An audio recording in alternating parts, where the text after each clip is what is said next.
Hi, welcome back to the channel. This is Blitz944, and today we're looking at our World War II German K98 rifle. This is what they call a Russian capture, this one. It's only me today, as Little Blitz at school, and also YouTube were a bit funny about us having Alex in the videos holding Deact, so I thought I'd just do it on my own today. So yeah, the Russian capture K98s. When they came onto the market quite a few years ago, they were quite cheap to buy. They've got more expensive now.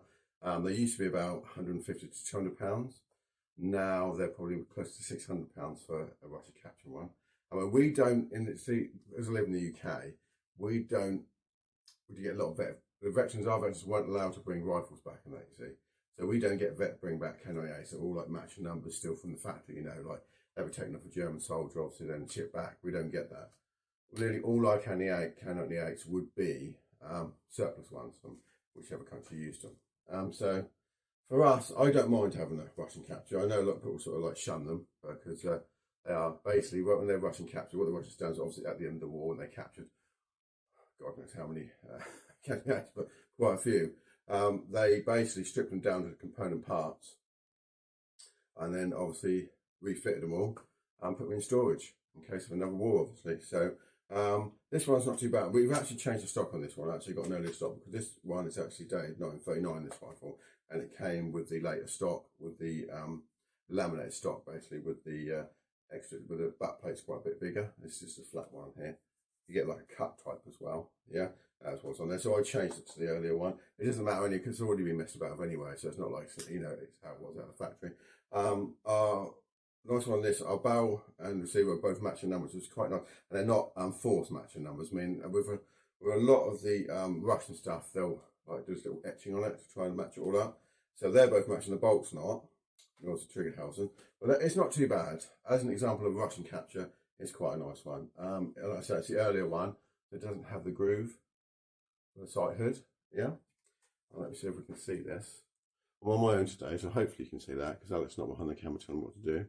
Yeah, so there we go. And you can see the little Russian capture cross there. So you can always tell Russian captures because of that. And also they put this whole like, what they call it, like a whole like shellac, I think they call it, like a whole finish on it. They painted on it, so you can always tell that with them. I mean, most of these, obviously, like I used to. First thing I got is to take that off, and I'd rub the woodwork down and put linseed on to bring it back to how it's sort of like how it should be, sort of thing. Without this horrible sort of like finish on it. I mean, it's obviously just to preserve it. So when they're in storage, obviously, it's they don't obviously rot away. That's what it's about. I mean, they're obviously covered in grease now when you first got them. But yeah, so I think for a collection, I think this is better than having, if you can afford to get what I'm trying to get, if you can afford a Russian capture and you get one for £400 to £600, let's say, I'd buy one because obviously we only have a choice in the UK, and it's not America, obviously. In the UK would be a Denix replica, which are okay, but are still like £200. So for me, these are still reasonable enough to buy an original rather than having to get a Denix. Yeah, we've got problems with the Deacts in the UK now, so they're so expensive, a lot of them, that, as you know, we've obviously got Denix in our collection because I would like to have original items, but unfortunately they're so expensive we can't afford them now.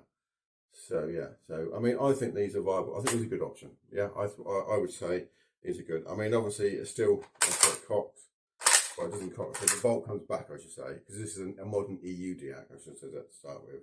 The UK EU Deact, one of the new ones. So you can put it back, obviously, but this part here, see, it stays out, but when you push the bolt forward, it goes in. So you can't obviously sort of, there's no click basically. Yeah. Obviously, you can obviously still, you know, chamber the rounds in it. Well, not chamber the rounds, so put the rounds in, feed the rounds into the clip if you want to. Yeah, you can't, don't try and chamber it, by the way, it's deactivated. Yeah, so only going to get stuck, and it's an absolute nightmare to get them out. Yeah, so basically, yeah, that's our Deact K98. Thank you very much for watching. Little Alex will be back next time. Little Blitz will be back next time for our next video. And thank you very much for watching. Okay, bye.